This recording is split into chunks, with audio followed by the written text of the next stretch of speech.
¿Qué suerte tenemos de vivir en uno de los países más seguros del mundo? Qué suerte teníamos de vivir en uno de los países más seguros del mundo.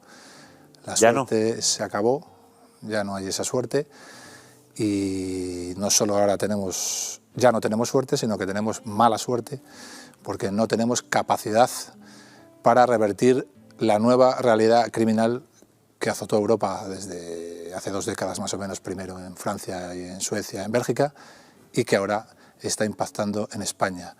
Ya no tenemos esa suerte, es mentira, eso ya es una historia de viejas, eso ya es un camelo para convencerte de que estás seguro, pero en realidad no te dan seguridad. El ciudadano cada vez más lo percibe porque sale a la calle, y lo que le cuentan en el telediario, las estadísticas que le nombran en el telediario, no van acordes con lo que él ve en su barrio. Él lo que ve claramente, sobre todo en las grandes urbes, sobre todo primero, como en todos los países anteriormente, en los barrios periféricos, es que el barrio en el que creció ya no es el barrio en el que vive, y tiene bastante miedo en que no vaya a ser el barrio, ni muchísimo menos, ni de cerca, en el que vayan a vivir sus hijos. No, ya no tenemos suerte. Y no todo el mundo se puede ir del barrio. No todo el mundo, además eso es una trampa mortal. La degradación del barrio es lo primero, es uno de los ítems que impide que tú puedas vender tu casa y irte a otro barrio, porque tu casa, precisamente por esa degradación está devaluada. Entonces acabas en una trampa mortal. No puedes irte, tienes que vivir allí. Los que dictan las normas, las leyes y los que crean las estrategias no viven en esos barrios y te dicen a través de la televisión constantemente que todo va bien. Pero en tu calle no va bien nada ya prácticamente, y el miedo por tus hijos crece y crece y crece, así que es una trampa, es cada vez más difícil salirse del barrio. ¿Qué ha pasado para que hayamos dejado de ser un país seguro? ¿Qué ha pasado? Pues hay varias razones. Hay una que es compartida con todos los países que han sufrido esto anteriormente, que es la inmigración, los procesos de inmigración ilegal desbordada, ¿vale? No la inmigración ilegal siquiera, podríamos aceptar ciertas tasas de inmigración porque somos un país de 44 millones de habitantes, sino los procesos de inmigración ilegal desbordada. Cualquier proceso de recepción de inmigrantes cuantitativamente relevante cambia dinámicas sociales. La comida, los restaurantes, la música que escuchan nuestros hijos. El reggaetón, por ejemplo, cambia dinámicas sociales. Cuando ese proceso viene de un continente, nosotros tuvimos la suerte de que la primera oleada era de nuestros hermanos hispanoamericanos, por eso no estamos como Francia o Suecia. Cuando ese proceso cuantitativamente relevante viene de un continente con el que no compartimos nada, ni idioma, ni religión, ni costumbres, ni el uso diario de la violencia, nada, ya no hay cambios en las dinámicas sociales, hay conflictos en las dinámicas sociales, se crean conflictos, hay un choque en las dinámicas sociales. Cuando ese proceso ya no es cuantitativamente relevante, sino que es un proceso desbordado, que es lo que está sucediendo ahora en España, ya no solo hay choques, se anulan dinámicas sociales del país de origen, se anulan para imponer dinámicas sociales del país del que llegan esta gente, que encima son estados todos fallidos, pero son los estados que ellos conocen y donde ellos saben medrar. En esos estados la violencia es un elemento básico para medrar en la escala social. Saben utilizarla. Esto es la definición de una zona no-go. Es una zona donde los agentes habituales de autoridad occidentales, policía y jueces, han sido eliminados. Y hay una nueva autoridad en forma de banda criminal que anula dinámicas sociales de origen e impone las dinámicas sociales de sus países. ¿Estamos importando, por tanto, tipos de violencia de los que no somos capaces de imaginar? Sí, efectivamente, la violencia ha escalado a un nivel que un europeo medio hace 30, 40 años jamás imaginaría. Que un habitante del París de Aznavour, de la Bohemia de Aznavour, jamás imaginaría. Porque vienen de zonas donde la violencia tiene un uso diario, donde la violencia dirime casi todos los conflictos. Nuestra civilización, la civilización occidental, que tiene 3 pilares, Grecia, Roma y el cristianismo. Roma es básica, porque el derecho romano, que es la primera asignatura que se estudia en la Facultad de Derecho, hace que dirimamos los conflictos de manera diferente. Somos la civilización más avanzada que ha conocido la humanidad, de eso yo creo que hay poca duda. Entonces, Cuando te viene gente de sitios que no comparte eso con nosotros, tienes un problema. Cuando te viene mucha gente, porque un inmigrante ilegal no es un delincuente per se, ¿por qué va a ser un delincuente? Pero si de repente empiezan a llegar miles y miles y miles, hay muchas más posibilidades de que las tornas cambien. Hay muchas más posibilidades de que el terrorismo yihadista penetre de una manera mucho más fácil, muchas más posibilidades de que se creen bandas criminales con métodos a las que no estamos acostumbrados, no eran propios de nuestra cultura, y eso ya está en las calles de París, en las calles de Estocolmo, en las calles de Barcelona y dentro de nada en las calles de Madrid. No es una cuestión de raza, no es una cuestión de nacionalidad, la discusión de la nacionalidad se pierde en apenas 2 décadas, dentro de nada serán todos de segunda o tercera generación, por lo tanto españoles, o serán nacionalizados, es una cuestión de origen y cultura. El chico que nos elimina del Mundial nació en Getafe, pero juega con Marruecos porque se ha cansado de decir que su origen, que él se siente marroquí. Es una cuestión de origen y cultura. Él se siente marroquí y prefiere jugar con Marruecos. El Morat, este rapero que detenemos cada 2 por 3 en Barcelona, nació en Barcelona pero se siente marroquí, lo ha repetido miles de veces. De la misma manera que los Latin Kings se llaman Latin King, pero yo no puedo decir que el origen y la cultura son 2 ítems fundamentales en criminología. A pesar de que ellos mismos lo reconocen, yo no puedo decirlo, porque entonces soy un racista y un xenófobo. ¿Se veía venir todo esto? ¿Pierre lo vio venir, aquel viejo policía francés? Pierre, mi amigo Pierre, lo vio claramente venir. Cualquier policía operativo hoy en España que trabaje en la calle es Pierre. Cualquiera. Cualquier policía que traigas a este sillón, cualquiera, operativo, no te hablo de un mando de los que escogen los diferentes gobiernos. Cualquier policía operativo que trabaje en la calle y traigas a este sillón te va a contar lo mismo que yo, porque es lo que hay, no te puede contar otra cosa. Desde hace años que se veía venir. Pero el asumirlo tiene un coste político. Y los políticos nunca quieren asumir coste, porque el coste supone votos, pérdida de sillones, pérdida de escaños, pérdida de agencia de colocación, que es lo que se ha convertido hoy la política. Entonces, van a hacer lo mismo que hicieron en Francia y lo mismo que hicieron en Suecia.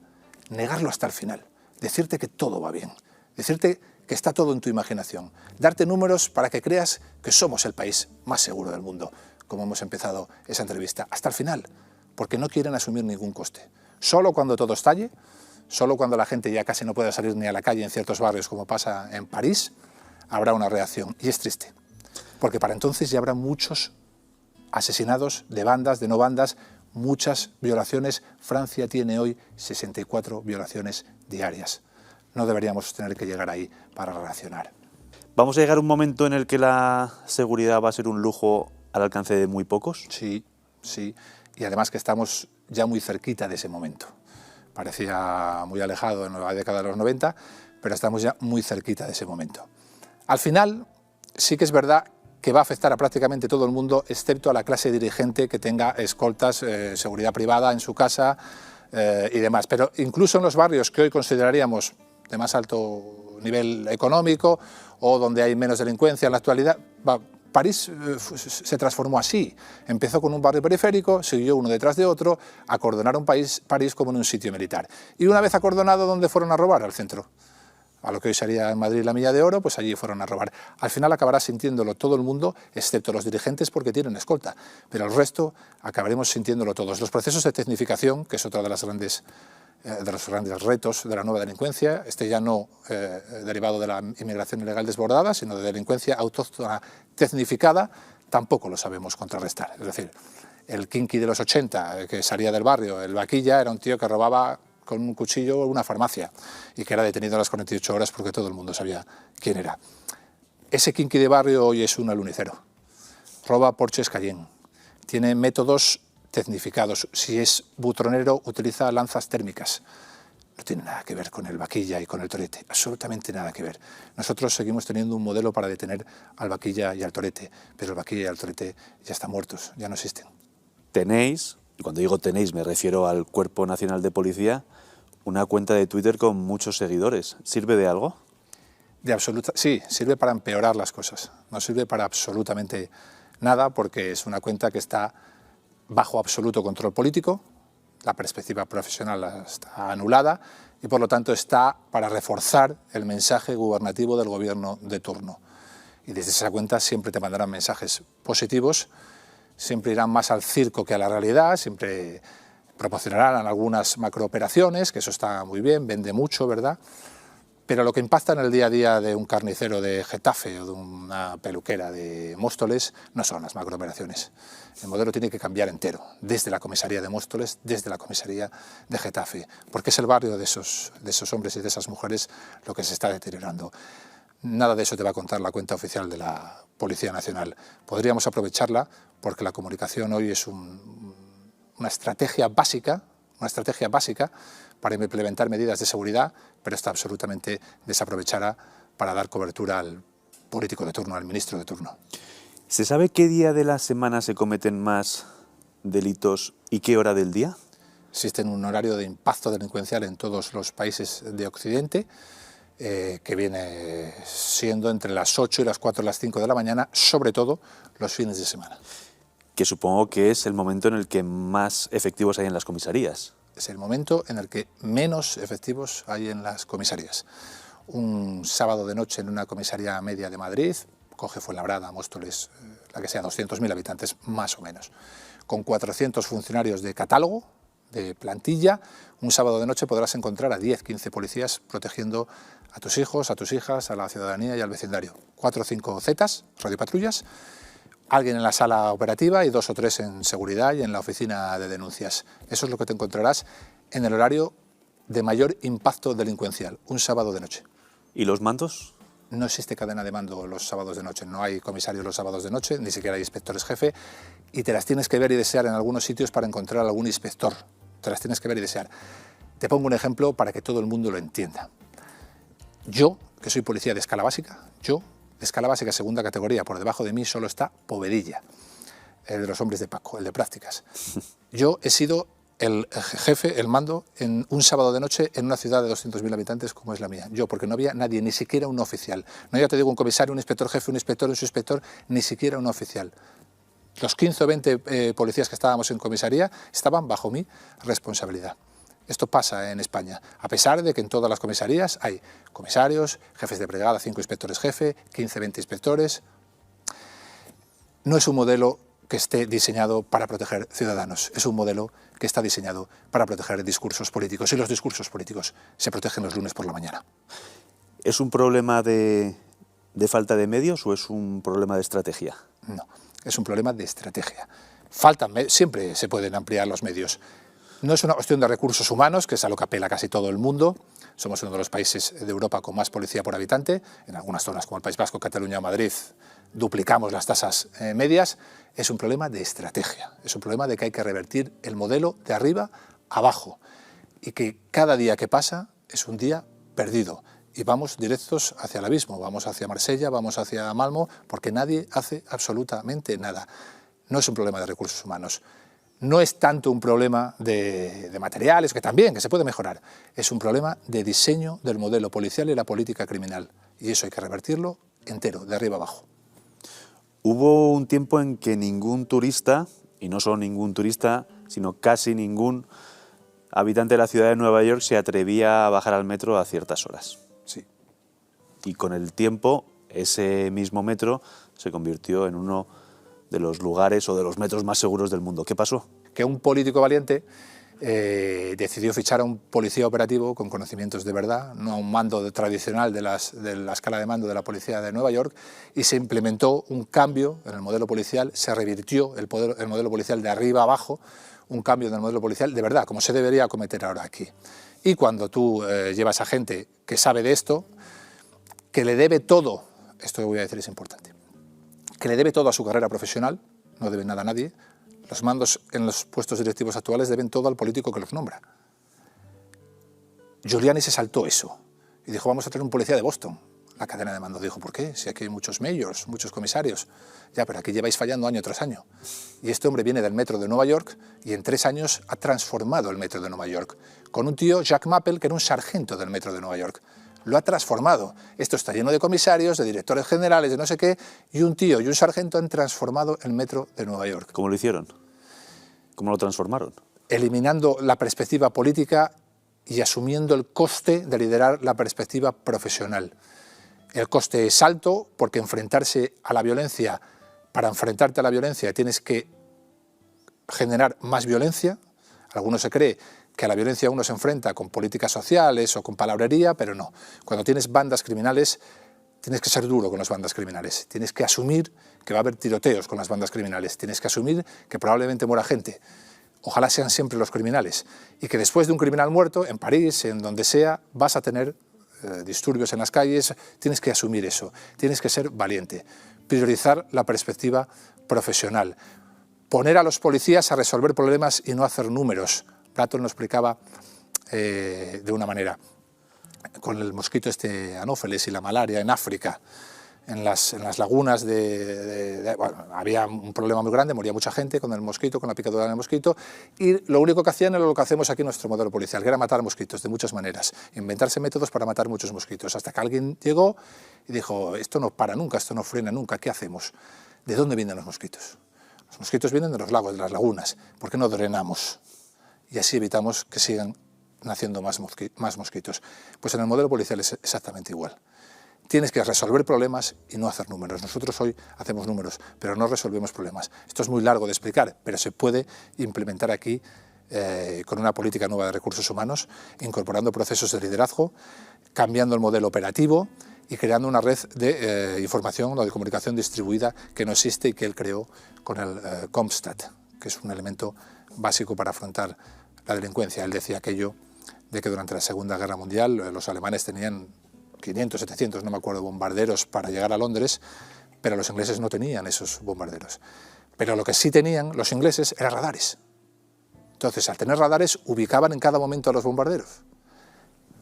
Y con pocos aviones de reacción podías aniquilar a todos los bombarderos, porque tenías inteligencia. Tenías inteligencia para resolver problemas, no para matar mosquitos. Es un plan ambicioso.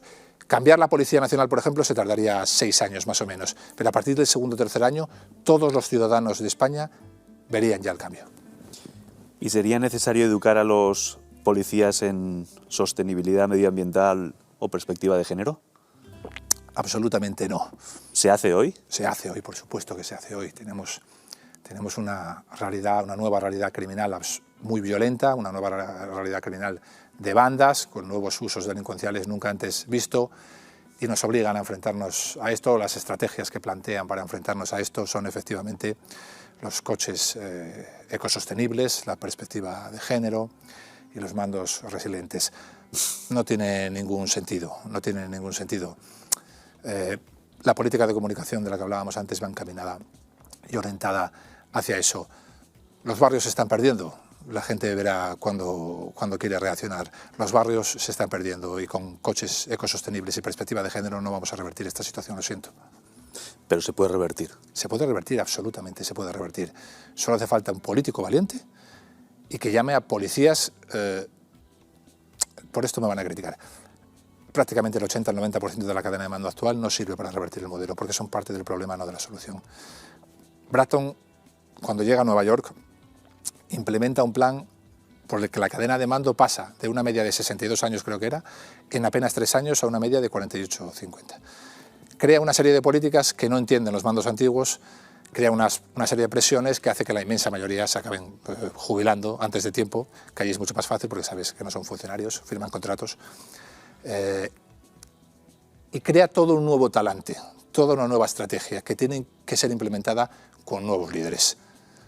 Esto es así.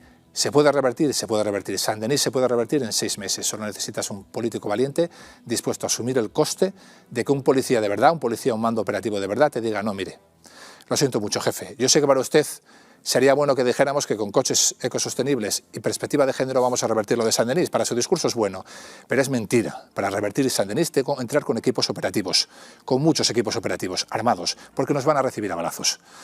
Y después de entrar hay que permanecer allí, armados, para evitar que se vuelvan a conformar las bandas. Cuando nos reciban a balazos va a morir gente. Espero que sean todos criminales. Cuando muera uno de esos criminales va a haber disturbios en París. ¿Está usted dispuesto a asumir esos disturbios políticamente? Si lo está, en 6 meses recuperamos Saint-Denis. Claro que se puede. Un cuerpo como la Policía Nacional o la Guardia Civil se cambian, como te digo, en 6 años. Y a partir del segundo o tercero ya sería tan evidente para la ciudadanía que lo notaría en la calle. Los vecinos de Móstoles, de Getafe, de Fuenlabrada notarían que ha habido un cambio. El cambio de Bratton tardó hablamos de un Nueva York que él recibe con 2.700, 2.800 homicidios al año. En 2-3 años los ciudadanos de Nueva York ya habían notado el cambio. En 6 años ya estábamos en 400, 500 homicidios. Al final de la década, 280, 290, 300 homicidios. Desde 2.500, en menos de una década. Una reducción de las agresiones sexuales de un 80%. Un político valiente, Giuliani, dispuesto a asumir el coste de que le llamaran racista, redadas racistas, etc., etc., etc. Dispuesto a asumir el coste de la cantidad de denuncias que hubo por maltrato policial, porque cuando se incrementan los detenidos, se incrementan las denuncias por maltrato policial. Es una evidencia, no es malo. No tiene por qué esconderse el político de eso. Es como si en España durante los 80, en lugar de llegar un nuevo jefe policial, que en lugar de detener a 100 etarras al año, detuviera a 1000. Los etarras, por órdenes de la dirección, tenían que denunciar torturas nada más ser detenidos. Luego ya sabes que en vez de 100 denuncias por torturas vas a tener 1000. Como político, ¿estás dispuesto a tener 1000 denuncias por torturas? Si lo estás, vamos a vencer antes a ETA. Para enfrentarse a esta nueva realidad delincuencial, ¿la policía se va a bastar a sí misma o va a necesitar de la ayuda del ejército? En algunos países. Si empezáramos hoy el plan, si hoy saliéramos tú y yo de aquí y nos estuviera esperando ahí un ministro y nos dijera ¿qué hacemos para revertir esto? Y yo le dijera a partir de hoy empieza un nuevo plan, no necesitaríamos el ejército. Si lo dejamos pasar 6, 7, 8 años, ya estaríamos en la situación de París y ya sí, como sabes, París tiene al ejército desplegado de manera permanente en las calles de París, sobre todo en los sitios turísticos. Si vas hoy a la Torre Eiffel es casi imposible no ver un militar. Así que en el momento, si empezamos hoy, no tiene vista esto de que vaya a ser así, si empezamos hoy no haría falta el ejército. Si lo dejamos pasar unos años es casi muy probable que sí. ¿Podemos dividir la sociedad en lobos, perros, pastores y ovejas? Es una división mítica del mundo policial y sí, la podemos dividir, es una división para contar algo de una perspectiva un poco absurda o puede sonar absurda, pero en realidad sí, en realidad tiene mucho pozo de fondo. En la sociedad la inmensa mayoría de las personas no tienen capacidad para la violencia, no tienen experiencia de combate, no tienen herramientas de combate. Esos son las ovejas, esos son lo que se denominan las ovejas, porque son presas fáciles. Y eso es normal, un carnicero, un peluquero, una profesora de universidad no tiene por qué tener esas herramientas. Luego hay otro tipo de personas que sí tiene capacidad para el combate y herramientas para la violencia, y además decide utilizarlas. Esos son los lobos. Para evitar que los lobos triunfen, se necesitan otras personas que también tengan capacidad para la violencia, herramientas para el combate, y estén dispuestos a enfrentarse al lobo. Y esos son los perros pastores, esos son los policías, esa es la delgada línea azul.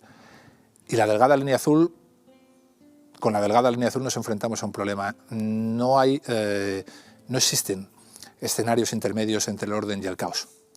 Una vez superada la barrera de orden, una vez superada la delgada línea azul, solo hay caos.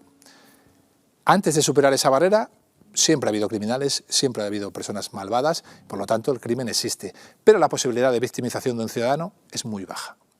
Una vez superada esa barrera, una vez que la policía pierde la autoridad en el barrio, ya las posibilidades de victimización son exponencialmente mayores, en cualquier momento, en cualquier lugar. Pueden atracarte, pueden violar a tu hija, ya se acabó el orden y ya impera el caos. Los perros pastores son los únicos capaces de hacer que no lleguemos a esa situación o de revertir una vez llegada a esa situación. Si no nos dotan de autoridad, si no nos permiten ejercer la autoridad, tenemos un problema. Y la gente debe saber que para ejercer esa autoridad tenemos que utilizar la violencia, porque la autoridad no se negocia. El que la negocia va a perder la ciudad. La autoridad es autoridad porque se impone. Si no se impone, no es autoridad.